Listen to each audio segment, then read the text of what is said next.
The FDA is saying that sunscreens need to either be tested on animals or they will be illegal. What is going on? And as someone who's vegan and cruelty-free, when I saw this pop up in my Instagram feed, this terrified me. Essentially, the FDA is the Food and Drug Administration, and it's a branch of the government that makes sure that the food, as well as other things like drugs, are safe for people to use. But there's been a little bit of drama recently, specifically around organic sunscreens, otherwise known as chemical sunscreens. There's different types of sunscreens, and you're a skintellectual, so you know this, but on one side there's organic/chemical, they're the same. On the other side there's physical or mineral filters, and when you turn the bottles around, you see these labeled there too. Now, why is it that when you turn a sunscreen around in America, you see all of these drug facts, but that doesn't happen with your Korean sunscreens or your German sunscreens or even some of your French sunscreens? And if you want to know what some of my favorite sunscreens are that are elegant and international, I will leave those right here because, oh my God, America. The reason why is all because of regulation. You see, internationally, in many countries, sunscreens are seen as a cosmetic, something that goes on the skin like makeup to beautify it or a cleanser to clean, right? Whereas in America, sunscreens are listed as a drug, a skin cancer prevention drug, and they are regulated the same way that something like benzoyl peroxide for your acne is, but in a similar way to some of the medications that you might take or the antibiotics that your doctor or derm might prescribe you. And why is it that the rest of the world seems to have these amazing sunscreens, but we're left, you know, with a greasy, pasty Casper face? Well, the Food and Drug Administration hasn't approved a new sunscreen filter since 1999. 1999. Okay? 24 years ago. And what has happened in that 24 years? Well, the rest of the world has had a chance to innovate. We're stuck with the exact same things that we had back in the late 90s. Here's the problem. Remember a few years ago when there was this scare or this drama about sunscreens being absorbed into the bloodstream? All of that is basically coming to fruition, and the government is like, yo, time has been ticking and we need answers. Remember, on this side we have chemical/organic sunscreens. In a chemist's lab, these are called organic sunscreens, but most people look at them and they say, they're chemical sunscreens with the avobenzone and homosalate and octisalate and octicrylene. I can't even pronounce it. It must be dangerous for my skin. That's not how science works, but okay. On the other side, there are physical and mineral sunscreens that a lot of naysayers or a lot of the clean beauty movement says, this is safe, this is totally non-toxic, I love this. But the problem with these mineral/physical filters is that they leave that white cast on the skin. And Charlotte specifically pointed this out in her Instagram. Please go follow her. If you're not following her, check your socials, check your priorities. But she specifically pointed out how the purity of the clean beauty movement or the detox conversations that people have had led to this demonization of what's good and what's bad and not actually looking at the science. We specifically have to go back to the sunscreens in the bloodstream because that's exactly how this happened, right? Researchers found out that specific organic sunscreens were absorbed into the bloodstream at very, very, very small amounts. Now, this is not surprising. Anyone in medicine will tell you there are plenty of things that you can put topically on top of the skin and they get absorbed systemically into the bloodstream. There's drug delivery that does that. Have you ever used a Bengay patch with menthol? It happens all the time. That doesn't mean it's dangerous, but that doesn't mean it's good. Now here's the thing. The government people, they made statements and they said just because it absorbs into the bloodstream does not mean that it's unsafe. It doesn't mean it's bad or dangerous, but we do want to look into it more. Because it's been 5 years, the FDA is basically saying, hey, you guys got until February 15th to do the testing, otherwise we might have to take these off the market.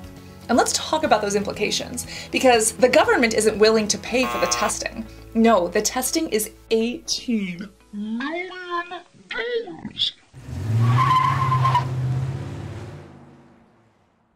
Per sunscreen filter. Not per sunscreen, but per filter. So avobenzone, 18 million. Octicrylene, 18 million. And who's gonna foot that bill? When Charlotte said this, I was absolutely shocked. Again, you need to follow her because she's amazing. She's the CEO of a brand as well, so she has a sneaking suspicion about what's going to happen. We're gonna speak about that in just a minute. But the government is basically saying, someone's gotta front $18 million per filter to test these on animals, otherwise we might have to remove them for the market. Why is this going to be tested on animals? This is unreal. What's going on? Why isn't the government paying for it? Well, what they're asking for is for somebody to pledge to do this. And who would do that? Would it be a manufacturer of sunscreen? Manufacturers sell sunscreen formulas to brands. So they would be paying all this money to benefit everyone and not necessarily getting something good in return. Or if a brand did it, maybe a huge conglomerate, you know, Estee Lauder, or Charlotte mentioned something like L'Oreal. Maybe L'Oreal could step in and do it, but then every single other brand on the market would have access to that information, and L'Oreal just paid the bill for everybody at the table, which I don't think is a bad idea if L'Oreal wants to do that. But, you know, they might see that as benefiting the entire industry, and in a capitalist world where some people have this dog-eat-dog mentality, they're like, why would I do that to benefit everyone else? Would it be consumers who have to sit here and pledge? Would it be universities? Like, who's gonna front this bill? And so if someone says, yes, I'm going to foot this $18 million bill for every single sunscreen filter, that testing is drug testing. And drug testing requires animal testing. So does this mean that your favorite cruelty-free organic chemical sunscreen is now going to have to be labeled as tested on animals? This is really, really hard for me, but the truth of the matter is that in medicine, drugs are tested on animals. They go through what's called laboratory testing, which is animal first, then they go through human testing, and then if the human testing comes out okay, they get their drug license. Now there's also clinical trials that has 4 stages for drugs, which is a little bit different, but the fact of the matter is, based on the laws, for drugs in America, it requires animal testing. It's a sad, cruel fact, and I really hope that AI and technology will someday solve the answer. But for the time being, drug testing requires animal testing. So the FDA is asking people to step up and pay $18 million for drug testing that is required on animals just to have the sunscreen filters we already have. Not even to have what they have in Korea. Not even to have what they get in Germany or in France. No, just for the that we've had since 1999. Now, here's the thing. If nobody steps up, if people don't want to do it, if people can't pay, guess what happens? The FDA could remove all of these chemical sunscreen filters from the market. So we'd be left with zinc oxide and titanium dioxide. Paste City and Casper's Wedding Day. That's a huge issue because some people don't like the feel of mineral sunscreens. Some people find that they get breakouts from them or they feel thick on the skin. And what about people with black skin, with brown skin? People who have had issues with sunscreens and hated sunscreens because of these until they found some great stuff from Korea and Germany and these chemical sunscreens and were like, oh, there's something that works for me. Then what happens? Do all of the brands who currently have chemical sunscreens that are cruelty-free, do they have to say now that they're cruelty because the data was tested on animals? A lot of things that are still in cruelty-free cosmetics were actually tested on animals from an ingredient basis in the 1950s. Basically, animal testing was rampant and human testing unethically. There was a lot of unethical back then. Probably still is, but that's besides the point. A lot of ingredients, raw ingredients, were tested on animals. And then they were, you know, generally regarded as safe. They were tested, and then cruelty-free brands say, we don't test our product on animals, but we use an ingredient that years ago was certified through the means of animal testing. Now, there's still brands that consider themselves cruelty-free but use those ingredients. That's most brands on the market. So would this be the same and they could still maintain cruelty-free status? Or because it's now having to be tested on animals, would that switch? What's gonna happen? What do people do? As Charlotte said, nobody wants cruel skincare, but the FDA has given a deadline of February 15th. That's coming up. Again, Charlotte kind of has had some conversations and she thinks that this is going to be kicked down the road, meaning extended. And honestly, when you look at the government, do they ever do things on time? The debt ceiling keeps on getting raised, they can't get their shit together.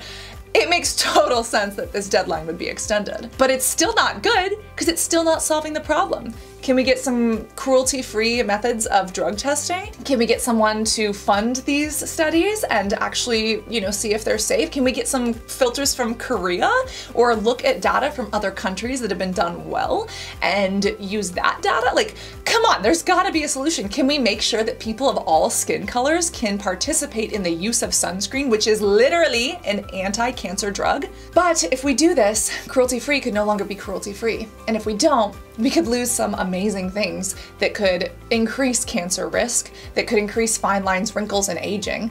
I mean, have you ever seen people who don't use sunscreen and just bathe in the sun? We know that UVA and UVB rays cause damage. They cause damage to the cells, they cause damage to our DNA, which is what causes cancer. We know this for a fact, and that has been proven multiple times in animals and in humans. It's just a situation overall. And I think we need to have these conversations so that you're aware about what's going on, but also what you can do. And this is another reason that I love Charlotte so much. She specifically said, reach out to regulators, reach out to your Congress people. Like, we have power, right? The Congress people, at least in America, they're supposed to work for us, not for lobbyists, for us. So if we bother them enough, if we send them letters, calls, emails, maybe they'll listen and they'll try to help implement change. That's what they're supposed to do, so let's make them do it.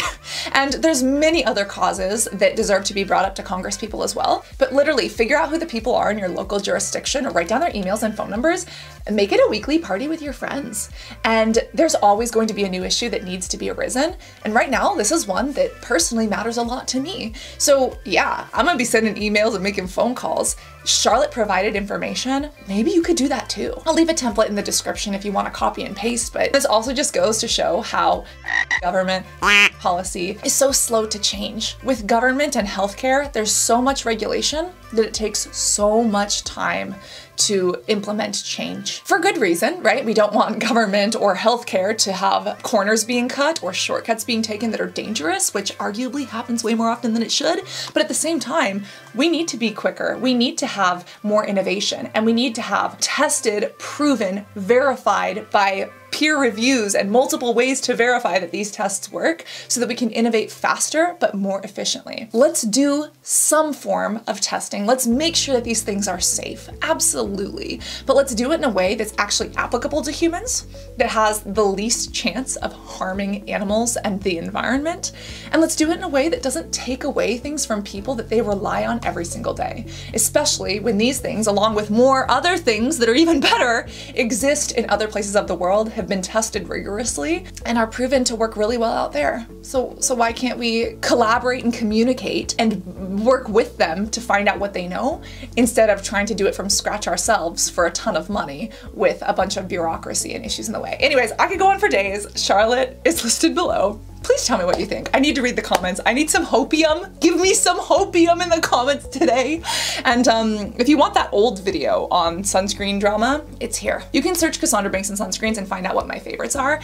If you're gonna search for them before they're gone, or just hope and work to try to make sure that the FDA extends this ban and comes up with some new solutions. So yeah, that's reapply that SPF, because you know you need to if you use an American sunscreen, because they don't last as long as international sunscreens. Make sure that you stay hydrated, and most importantly, be beautiful both inside and out. For me, that means trying to make the world a better place than when I entered it. For people like me, but also for animals, also for the other plants and the people that we share this environment with. So that's what beautiful means, and don't forget it. So, love you guys. Bye.